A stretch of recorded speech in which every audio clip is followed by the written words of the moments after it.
ብዙ ታሪክ አልወድም ነበረና ግን የቀራኔውን ድልና የአድዋውን ድል የጦርነቱ ምክንያት ምናምን ለማየት ሞከርኩ ዝም ብዬ እና ጣሊያን ሁለተኛ ጊዜ ነው የመጣው። የመጣበት ምክንያት ውጫሌ ውል ሲባል ሰምታችኋል። እና አንቀጽ 17 ላይ ኢትዮጵያ ከማንኛውም ከውጭ አገሮች ጋራ ግንኙነት የምታደርገው በጣሊያን በኩል ነው ይላል። በጣሊያን መንግስት በኩል ነው ይላል። በአማርኛው ደግሞ ኢትዮጵያ ግንኙነት ከፈለገች በጣሊያን በኩል ከፈለገች ነው የሚለው። የግድ ያኛው ጣሊያንኛው የግድ አትችልም ነው ያለኛ ነው የሚለው እና በዛ ምክንያት የትርጉም አጣመው ስለተረጎሙ ለማታለልም ስለሞከሩ ይህንንም እቴጌ ጣይቱ ምኒልክም ነቁባቸውና ወደ ጦርነት ተካሄደ። ህዝቡም በእግዚአብሔር ታምኖ በዘመናዊ መሳሪያ የመጣውን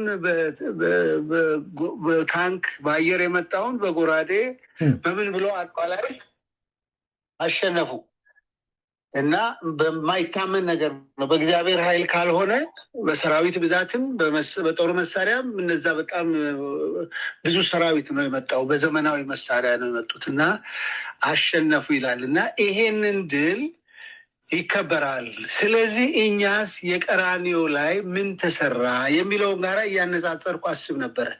የትርጉም ስህተትስ ሰው ላይ ያስከተለው ነገር እያልኩ ሳስብ ወገኖቼ አሁን አገር ተሰብስቦ አብያተ ክርስቲያናት ተሰብስቦ ጾም ጸሎት ተይዞ እግዚአብሔር አመድ ተነስንሶ ድንጋይ ተሸክሞ ለኃጢአት ይቅርታ የሚጸለይበት ሀገር ላይ ነው ያለ ነው።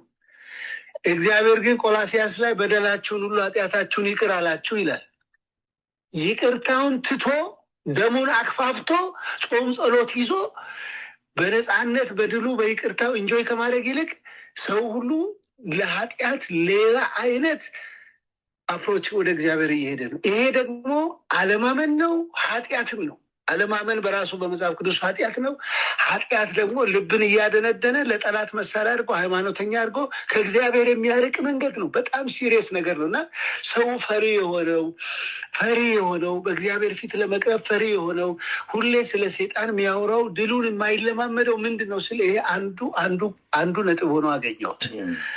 ስለዚህ ይሄ እግዚአብሔር ይቅር እንዳለን እንኳን እንዳናምን ድነቱማ እንደሚወሰድ አብዛኛው እያመነ ነው ሄደው ግን ኃጢአቱ ይቅር መባሉን እንኳን እንዳያምን ተደርጎ እንዴት በረቀቀ ትርጉም በረቀቀ ገብቷቸዋል። እቺ ዮሐንስ ላይ ኃጢአታችን ብንናዘዝ አንድ ጥቅስ ተወስዶ ሰው ተናዛዥ ተደርጎ በቃ የክርስቶስ ደም ሳይሆን ንዛዜ ነው ንስሐ ነው ኃጢአት ይቅርታ የሚያስገኘው ተብሎ በቃ እየወጣ ነው። ወንጌሉ እየወጣ ነው። የደሙ ጉልበት የማንጻቱ ኃይል ይቅር መባላችን በአንድን መስዋዕት ለዘላለም አቅርቦ ለዘላለም ፍጹማን ያደርገን ሁሉ እየተካደ ነው እና ከቃር እያስተያየው ሰው ነፃነቱን እንጆይ ማድረግ አለበት። ጣሊያን የመጣው አይደንቲቲን ለማጥፋት ነው። ከመጣ ምግባችን ፓስታ ይሆናል፣ ቋንቋችን ጣሊያንኛ ይሆናል፣ ይቀይረዋል። ስለዚህ አሁንም ቋንቋችን ገብቷቸዋል። ሰማያዊ ቋንቋ እንዳንናገር፣ የችግር ቋንቋ የሰማይን ቋንቋ እንዳንናገር ተደረግን። በቃ ሰማይ ስለኛ የሚያወራውን በዚህ እንዳንናገር ይህ ተደረገ። ቋንቋችን ተቀየረ። ምክንያቱም ሃይማኖት ክፉ መርዝ ነው። ቋንቋ ተቀየረ። ስለ ሰይጣን ነው የምናወራው፣ ስለ ኃጢአት ነው የምናወራው፣ ስለ በሽታ ነው የምናወራው፣ ስለ ችግር ነው የምናወራው። ይሄ ነው የተሰራ ያለው እያልኩ ከዛ ጋር ነበረ እየጸለይን የነበረው ጠዋት። ስለዚህ እቺ ትሆናለች። መንፈስ ቅዱስ ያብራራላቸዋል። ዋው! በጣም ድንቅ ነው። ጥሌ ያው ጥሌ ባነሳው ጉዳይ ላይ በጣም ትኩረት ሊሰጥበት የሚገባው ጉዳይ ነው ብዬ አምናለሁ። ምክንያቱም በመስቀል ላይ የተሰራውን ፍጹም የሆነውን ስራ ሰው ባለማወቅ የተደረገለትን ባለመረዳት ነው እየኖረ ያለውና የክርስቶስ የመስቀል ስራ ራሱ አንዳንድ የትዝ የሚለን በቸርች ወይ በጌታ እራት ሰዓት ነው ወይ ደግሞ አዳዲስ ሰዎች ጌታን እንዲቀበሉ ስናደርግ እንጂ መድረኮቻችን ፈጽመው በሰዎች ታሪክ የተሞሉ ናቸው። ጥሌ ያነሳው ሀሳብ ጥሩ ሀሳብ ነው። ምክንያቱም ሰው ይህን ያክል ሀገራዊ ድል ላይ ትኩረት ካደረገ በክርስቶስ የተሰራው ዘላለማዊ ስራ ላይ ሰው ከጨለማው ዓለም ነፃ የሚወጣበት ስራን የተሰራለት እና እዚህ ላይ ትኩረት ቢያደርግ ሁልጊዜ የድል ህይወትን ነው የሚኖረው። ድል ለማድረግ አይደለም። እኛ አሁን ድል ለማድረግ ከጀመርን ኦልሬዲ ተሸንፈናል ማለት ነው። እኛ ድል ለማድረግ ሳይሆን የምንጀምረው ከድል ነው የምንጀምረው። ምክንያቱም ቆላስይስ ምዕራፍ 2:15 ላይ ድል እንዳደረገ ይነግረናል እና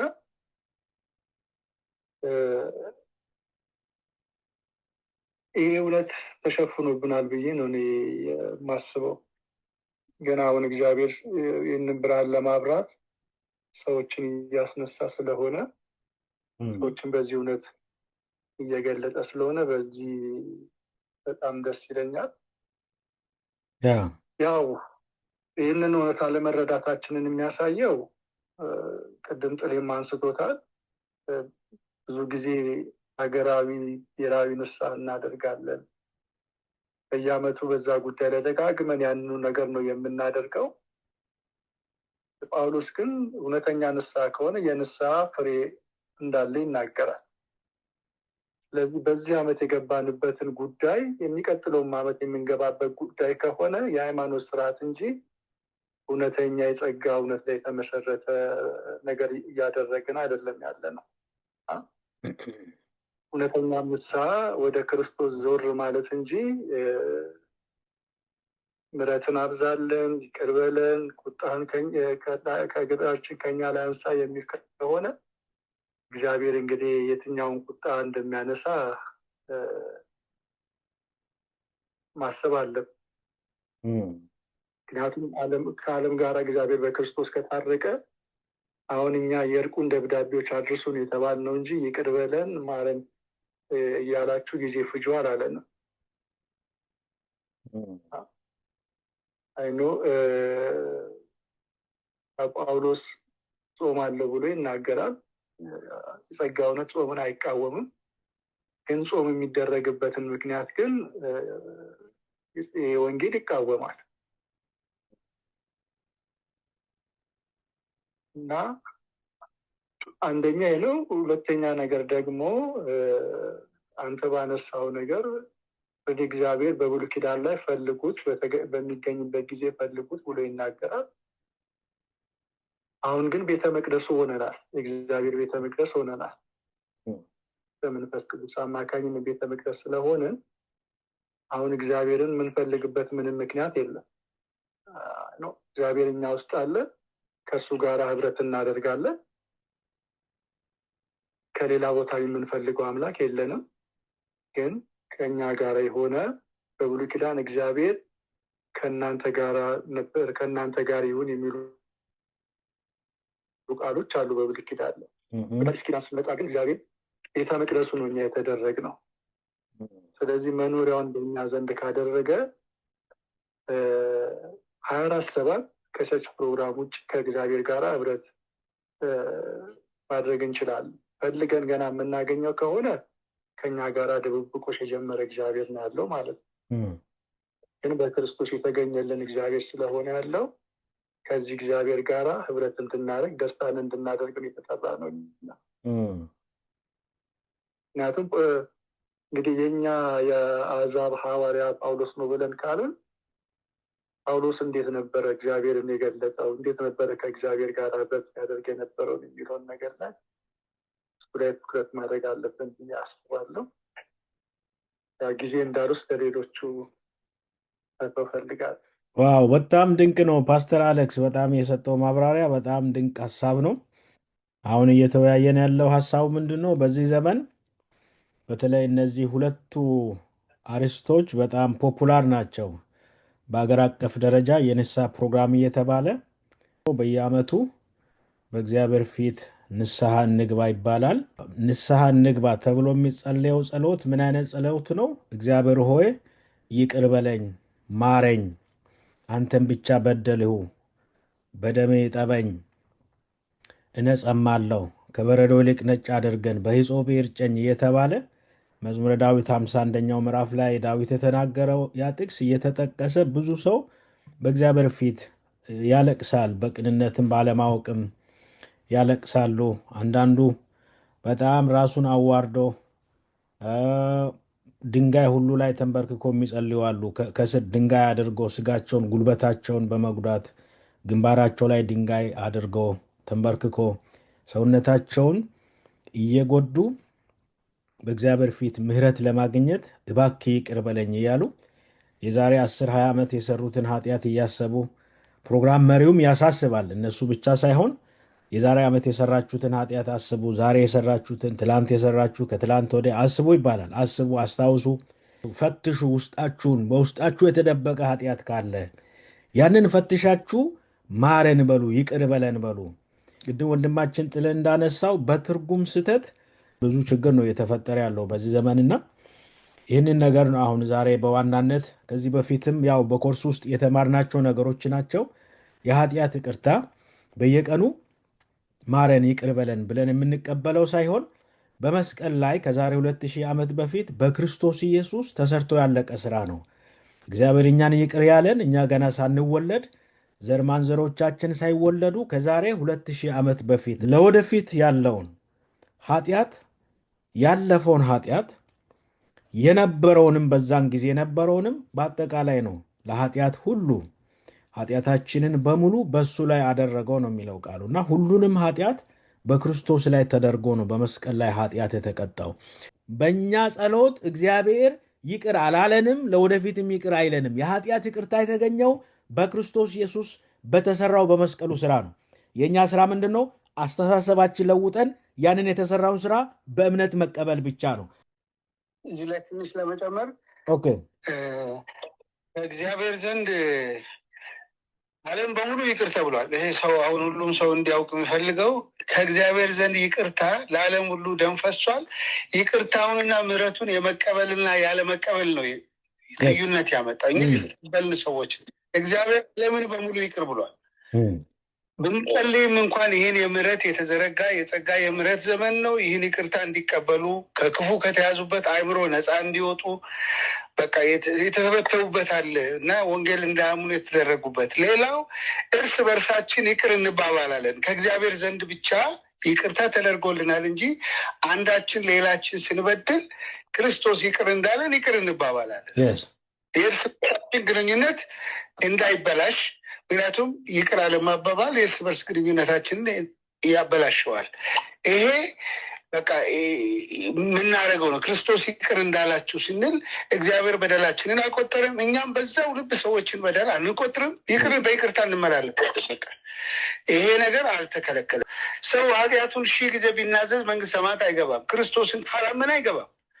ስለዚህ ይሄ ሃይማኖት ያለማመደን ነገር ተደጋግሞ ስለተባለ ደግሞ ስለማይሰራ ነው የሚደጋገመው። የሚሰራ ነገር ቢሆን አይደገምም ነበር። አልበርት አንስታይን ነው እብደት ማለት የተለየ ውጤት ማያመጣ ነገር ደጋግሞ ማድረግ ነው። እብደት ነው። በእግዚአብሔር ዓይን ሲታይ እነዚህ ንስሐ የሚሉ ሰዎች ሁሌም ይገባሉ። አለማመንን ስለሚወለድ ቋንቋቸው ሁሉ ንስሐ በቃ። ምክንያቱም ኦርቶዶክስ ለንስሐ ያብቃኝ ነው የሚለው። ስሞት ለንስሐ ያብቃኝ፣ ችግር እድሜ ለንስሐ ነው የሚሉት። እኛም ወደዛ እየሄድን ነው። ስለዚህ እግዚአብሔር አንድን መስዋዕት አቅርቦ ለዘላለም ይቅር ብሎናል። በደል እንኳ ብንሰራ ጠበቃ እንዳለን ክርስቶስን እንድናስብ ነው የሚያሳስበን። ልጆች ጠበቃ አላችሁ ይላል፣ ደሙን አስቡ ይላል። ክስ ውስጥ እንዳንገባ ጠበቃ አለን፣ የፈሰሰ ደም አለን፣ እሱን አስቡ ይላል። ጠበቃ አላችሁ ነው የሚለን የተባልነው እኛ እና ትርጉም ከተበላሸ ቃል አንዱ ንስሐ ነው። ስለዚህ ንስሐ ማለት ለእኛ በክርስቶስ ማመን ነው። በቃ በክርስቶስ ማመን ነው። አንድ ሰው ንስሐ ገባ ከተባለ ክርስቶስን አመነ ነው። እኔ ጽድቅ የለኝም፣ የጽድቅ ስራ የለኝ፣ በራሴ መዳን አልችልም። በአንተ በክርስቶስ ላይ እምነታችንን ትረስታችንን እሱ ላይ ማድረግ ነው ንስሐ ማለት። ይሄ መንግስተ ሰማያት ያስገባል። ሌላው አሁን ወንጌል የሚሰበከው መንግስተ ሰማያት ቀርባለች፣ ንስሐ ግቡ። ይሄ አዲስ ኪዳናዊ ስብከት አይደለም። አዲስ ኪዳናዊ አይደለም። ይሄ ነው አሁን የሚሰበከው። ንስሐ ግቡ መንግስተ ሰማያት ቀርባለች እየተባለ እና እነዚህ ነገሮች በየትኛው ዘመን ማን ለማን ተናገረ? ምንድን ነው የተባለው? እነዛ ሰዎች ምን አይነት ሰዎች ናቸው አሁን ተብሎ አሁን ጴጥሮስን ንስሐ ግቡ ሲል እሱ የአይሁድ ሐዋርያ ነው። ለአይሁዶች የተላከ ነው። ለነሱ በኢየሱስ ስም እያለ ትኩረታቸውን ኢየሱስ ላይ አድርጎ አባላቸው መንፈስ ቅዱስ አላቸው። ስለዚህ ኢየሱስን ግን ሰቀሉት። አሁን በኢየሱስ ስም ተጠመቁ ንስሐ ግቡ የሚላቸው ከዚህ ከራሳችሁ መንገድ ተመለሱና በኢየሱስ እመኑ ነው ዋና መልእክቱ። ስለዚህ ለእኛ ንስሐ ያድነናል ብለን ካል ሰው ንስሐ ስለገባ መንግስተ ሰማያት አይገባም። ይሄ ግልጽ ሊሆንልን ይገባል። ትርጉም ስህተት ነው። በኦርቶዶክስም አለ፣ በሻዳ ይሉታል፣ በእስላሞችም አለ። ሰው ኃጢአቱን ስለተናዘዘ መንግስተ ሰማያት አይገባም። በክርስቶስ በማመን ብቻ ነው የሚገባው እና ለእኛ ይሄ ትርጉም ግልጽ ሊሆንልን ይገባል። ሲን ኮንሽስ ሆነን እንድንመላለስ ሴጣን ይፈልጋል። ሲን ኮንሽስ ክራይስት ኮንሽስ እንዳልነው አይደንቲቲያችንን እንድንጥል በቃ በክርስቶስ ያመንን ኃጢአተኞች ሆነን እንድንመላለስ ይቅር የተባልን ኃጢአተኛ ሆነን እንድንመላለስ ነው የተሰራው። ጻድቅ እንዳንበሳ በእግዚአብሔር ፊት ኮንፊደንስ እንዳይኖረን ልጆች እንደሆነን አባ ብለን በድፍረት እንዳንቀርብ ነው የተሰራ ያለው እና ልንነቃ ይገባል። በቃ ለዘላለም ፍጹማን ተደርገናል፣ ቅዱሳን ተደርገናል። ይሄ አይደንቲቲያችን በክርስቶስ ያገኘነው ነው፣ ሰርተን ያገኘነው አይደለም። ስለዚህ ይሄ አንድ ሰው ልክ ስለተሳደበ የሆነ ነገር ስላደረገ ወዲያውኑ አይደንቲቲው አይቀየርም። በቃ ኃጢአታችንን ወስዶ ጽድቁን ሰጥቶናል። ስለዚህ እነዚህ ነገሮች በአእምሮ መታደስ እየተለማመድን ወደ እውነተኛ ማንነታችን እግዚአብሔር በክርስቶስ ወደ ሰራው ማንነት እያደግን እንሄዳለን። በጣም ጥሩ፣ በጣም ጥሩ። አሁን ንስሐ ሲባል ትርጉሙ በአገራችን ላይ ያለው ምንድን ነው? ጌታ ሆይ ይቅር በለኝ ማረኝ ብሎ ማልቀስ ነው። ሌሎችም ይቅር በለን እያሉ ይጸልያሉ እኮ ግን የይቅርታውን መንገድ እንዴት እንደሚቀበሉ አያውቁትም። ትልቁ ነገር እዛ ጋ ነው። አሁን ንስሐ ዴፊኒሽኑን እንድትይዙልኝ ይፈልጋለሁ። ይህን ዴፊኒሽኑ ካልያዝን አንደርስታንድ አናደርግም። ንስሐ ማለት ይቅር በለኝ ማለት አይደለም። ትርጉሙ በግሪክ ነው የተጻፈው። ንስሐ የተባለው በአማርኛ ነው። በግሪክ ሜታኖያ ነው። ሜታኖያ ማለት የአእምሮ ለውጥ፣ የአስተሳሰብ ለውጥ፣ የሐሳብ ለውጥ ማለት ነው እንጂ ይቅር በለኝ ብሎ ከእግዚአብሔር ዘንድ ምሕረትን ለመቀበል መጸለይ አይደለም የሚለው ነው ትርጉሙን ያወራ ነው። ቀጥል ሳሚ። ሚስተር ኤክስ ባክ አደረገ እንበል፣ ቸርች እያገለገለ ያለ ሰው እንበል እና ከዛ ይህ ሰው ምንድን ነው እጣ ፋንታው በዝሙት ሊያይ ወደቀ ብዬ አሁን ሊትራሊ ዝም ብዬ ቃል በቃል ብጠይቅ እንዴት ነው የዚህ ሰው ምንድን ነው? እሺ በጸጋው ወንጌል በጸጋው ስላለ በቃ በጸጋው ኦልሬዲ ድነዋል ተብሎ ነው ወይስ በመስቀሉ ስራ የፈሰሰው ደም ስለ አንተ ነው ያ አንዴ ኃጢአት ተሰርዮልሃል የሚል ነገር ይዞ ነው? ምንድን ነው አሁን በዛ ፖይንት ኦፍ ቪው ሆናችሁ ቢሃፍ ኦፍ ዲያ ሰው ቢሆን እንዴት ነው የሚሰማችሁ? ሁለቱንም ተናጋሪዎችን ነው ይሄ የምጠይቀውና ፓስተር ስፔሻሊ ይሄን ነገር አጭር መልስ ብትሰጠኝ ብዬ አስቤ ነውና አንድ ሰው ባክ አደረገ ምንድን ነው የዛ ሰው ትርጉም የሚሆነው ወይስ ዳይሬክሽን የሚሰጠው አኮርዲንግ ቱ ባይብል ምንድን ነው? አሁን ባክ አደረገ የምንለው ራሱ እንትኑ ወርዱ በደንብ ሪዲፋይን መደረግ አለበት። አንድ ሰው አሁን በድካም ውስጥ መግባት ማለት ባክ አደረገ ማለት አይደለም። አሁን በክርስቶስ ኢየሱስ አምነን ስንድን ዳግመኛ የተወለደው መንፈሳችን ነው። የእግዚአብሔር ልጅ የሆነው በመንፈሳችን እንጂ በፊዚካል አካላችን አይደለም። በዚህ በፊዚካል ቦዲያችን የእናት አባት ልጆች ነን። ነገር ግን በመንፈሳችን ከእግዚአብሔር ተወልደናል። ያ ከእግዚአብሔር የተወለደው ማንነታችን ሲልድ ሆኗል፣ ታትሟል፣ ታሽጓል።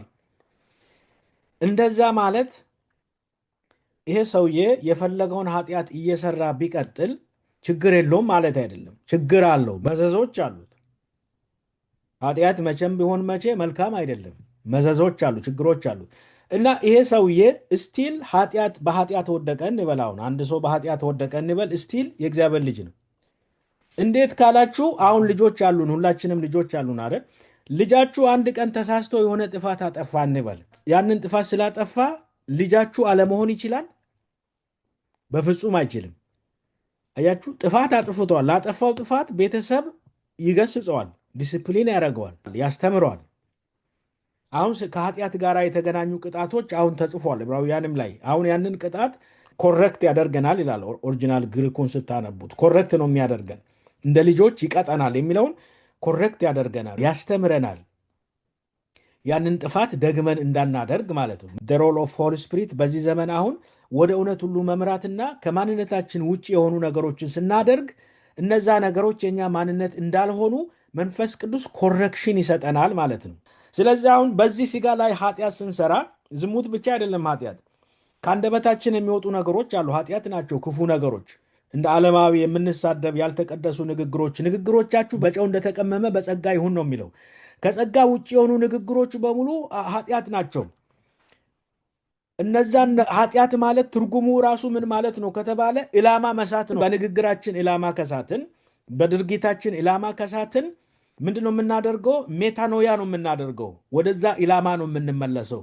ከሳትንበት ኢላማ ከሃማርቲያ ወደ ሜታኖያ ነው የምንመለሰውና ያ ነው ትክክለኛ ማንነታችን እንጂ በክርስቶስ ኢየሱስ ተሰርቶ ያለቀውን ስራ እንደገና እግዚአብሔር እንዲሰራልን አሁንም ማልቀስ፣ ነገም ማልቀስ፣ ማታም እናለቅሳለን። በቃ ይሄ ልማድ ሆኗል። በተለይ በኢትዮጵያ ቤተክርስቲያናት ፕሮግራም መሪው ይነሳል።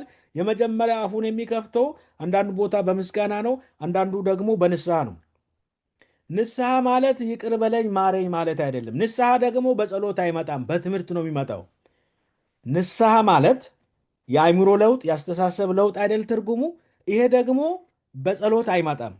አስተሳሰባችን የሚለወጠው በትምህርት ነው። በትክክለኛው በእግዚአብሔር ቃል፣ በጸጋ ወንጌል፣ በአዲስ ኪዳን እውነት አእምሯችንን፣ ሐሳባችንን በትምህርት ነው የምንለወጠው። አሁን ዛሬ ስንማር የሆነ ነገር ሐሳባችን ተለውጦ ከሆነ ንስሐ ይሄ ነው፣ መጽሐፍ ቅዱሳዊ ንስሐ። አእምሯችን ምን ሆነ? ተለወጠ። ሜታኖያ። ማረኝ ይቅር በለኝ አላልንም፣ ግን እዚህ ጋር አእምሯችን ተቀየረ። በስራዬ በጸሎቴ የኃጢአት ይቅርታ አገኛለሁ ብለን የምናስብ ከሆነ ያ በክርስቶስ ኢየሱስ የተፈጸመውን በእምነት ብቻ እቀበላለሁ የሚል አስተሳሰብ አሁን አገኘን። ስለዚህ ንስሐ ገባን ማለት ነው። ትክክለኛ ንስሐ ይሄ ነው። ቴንኪዩ በጣም አመሰግናለሁ። እየተረዳን ነው ብዙ ነገር እንዳልከው እንዲህ እየተማማርን ስንሄድ ትክክለኛ የጸጋ ወንጌል በጣም ይገባናል። የመጣንበት መንገድ አስቸጋሪ ነው። እንኳንስ የግሪኩን የአማርኛውንም እኮ እኛ እኮ ጌታን ተቀብለን ስንመጣ የአማርኛውን ትርጉም ራሱ ገጠር ላይ እኮ በአግባቡ ሳይተረጎም እኮ ነው